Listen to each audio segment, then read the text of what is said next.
Friends, நான் Sandhya cooking என்னும் channel வந்து புதுசாக ஓப்பன் பண்ணியிருக்கேன்.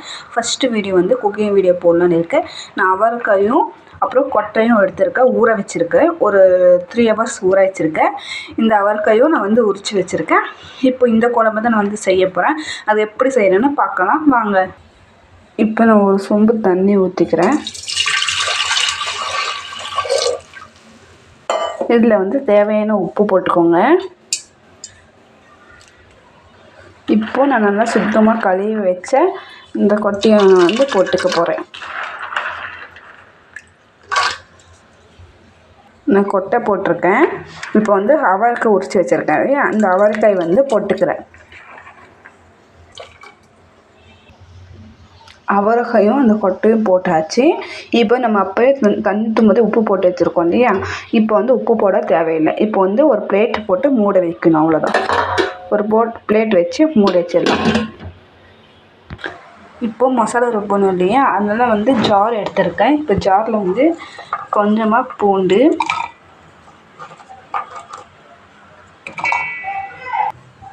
அப்புறம் கொஞ்சமாக கறிவேப்பிலை போடுங்க. கறிவேப்பிலை நம்ம சேர்த்துறதுனால ரொம்ப நல்லது தான். கறிவேப்பிலை, டொமேட்டோ, கொத்தமல்லி, அப்புறம் வந்து தேங்காய். இப்போ வந்து ஒன்று ஒன்றா சேர்த்தணும். டொமேட்டோ சேர்த்துக்கலாமா?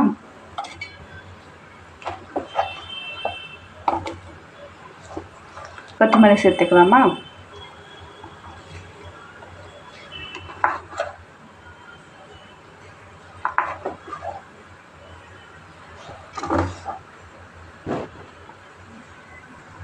இப்போ வந்து நம்ம வந்து தேங்காய் சேர்த்துக்கலாம்.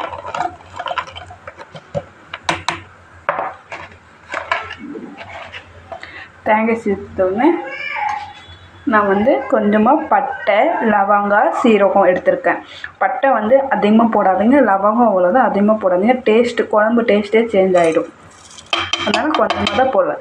இது கொஞ்சமாக போட்டால் டேஸ்ட்டும் இருக்கும், அதிகமாக போட்டால் டேஸ்ட்டே வந்து சேஞ்ச் ஆகிடும்.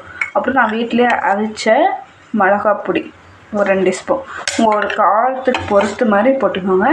நான் வந்து 2 ஸ்பூன் அளவுக்கு போட்டுக்கிறேன். அப்புறமா கொஞ்சமாக மஞ்சள் தூள், தேவையான அளவு மஞ்சள் தூள் போட்டுக்கோங்க. இப்போ இதையே வந்து நம்ம வந்து அரைச்சிட்டு வந்துடலாம். மசாலா வந்து அரைச்சாச்சு. இப்போ வந்து காய் வேகிற வரைக்கும் நம்ம கொஞ்சம் நேரம் வெயிட் பண்ணணும். நம்ம வந்து இப்படி ப்ரெஸ் பண்ணாலே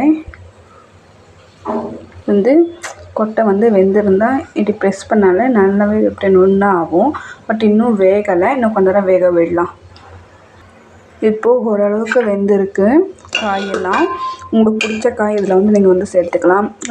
என்ன காய் சொன்னால் கத்திரிக்காய், ஆலுகட்டை, கத்திரிக்காய், அப்புறம் அதெல்லாம் சேர்த்துலாம். பொட்டேட்டோ எல்லாமே உங்களுக்கு என்ன வேணுமோ அந்த காயெல்லாம் சேர்த்துலாம். பட் எங்கள் வீட்டில் எதுவும் இல்லாதனால நான் வந்து சேர்க்கலை. இப்போ வந்து மசாலா வந்து ஊற்றிக்கலாம்.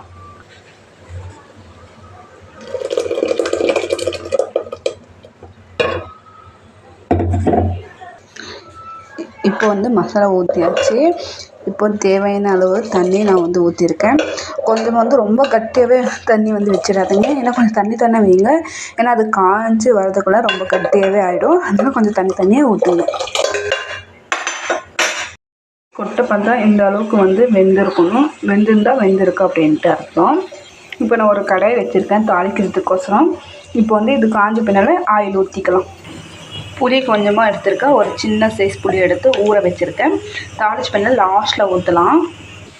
ஆயில் வந்து நல்லா காஞ்சிருக்கு. இப்போ வந்து நான் வந்து 1/4 ஸ்பூன் கடுகு போட்டுக்கலாம். நல்லா வெடிக்குது. இப்போ வந்து கொஞ்சமாக வெங்காயம் போட்டுக்கலாம்.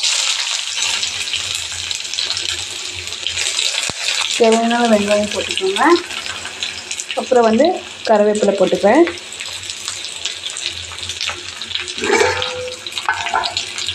நல்லா வந்து கலரை பதம் வர வரைக்கும் நல்லா கலருங்க. இன்னும் கொஞ்சம் நல்லாவே வதங்கணும். இப்போ ஒரு லெவலுக்கு வதங்கிருக்கு, இன்னும் கொஞ்சம் வதங்க விடலாம். இப்போ பாருங்கள், நல்லா வந்து வந்திருக்கு, காய்ஞ்சிருக்கு. இங்கே பாருங்கள், இந்த அளவுக்கு வந்து ப்ரௌன் கலர் ஆகணும். அப்போ தான் வந்து குழம்பு தாளிக்கிறதுக்கெல்லாம் ரொம்ப டேஸ்ட்டாகவே இருக்கும். இப்போ வந்து நம்ம வந்து குழம்பு செஞ்சு வச்சுருக்கோம் இல்லையா, இதில் எடுத்து இதில் வந்து போடணும். அவ்வளோதான் ஃப்ரெண்ட்ஸ். இப்போ நான் வந்து தாளிச்சிட்டு இதில் ஊற்றிருக்கேன். அடுப்பு வந்து திரும்ப பற்றி வச்சு இதில் வச்சுருக்கேன். கொஞ்சமாக தாளிச்சு பின்னாடி ஒரு 2 கொதி வரணும் ஃப்ரெண்ட்ஸ். அதனால தான் கொஞ்சம் நேரம் இப்படி வந்து கை வச்சுருக்கேன். இப்போ நம்ம புளி தண்ணி வச்சுருக்கோம் இல்லையா, அந்த தண்ணி ஊற்றலாம். நான் வந்து புளி தண்ணி வந்து கரைச்சி வச்சுட்டு வந்து ஊற்றிட்டேன். நான் ஒருத்தே வீடியோ எடுத்துருக்கிறனால என்னால் அவ்வளோவா பர்ஃபெக்டாக வீடியோ எடுத்துருக்கணும்னு எனக்கு தெரியல. நான் ஒருத்தே வீடியோ எடுத்துருக்கேன். சாரி, சரியாக நல்லா வீடியோ வரலன்னா வந்து இது பண்ணாதீங்க. இப்போ ஒரு கொதி வந்துடணும். புளி தண்ணி ஊற்றிட்டேன். நான் வச்சுருந்தேன் இல்லையா, அந்த தண்ணி கரைச்சி இதில் ஊற்றிட்டேன். நீங்களும் ஊற்றிடுங்க. இப்போ இது வந்து ஒரு கொதி வரட்டும். அந்த ஒரு 2 நிமிஷத்தில் வந்து டீ வச்சேன்.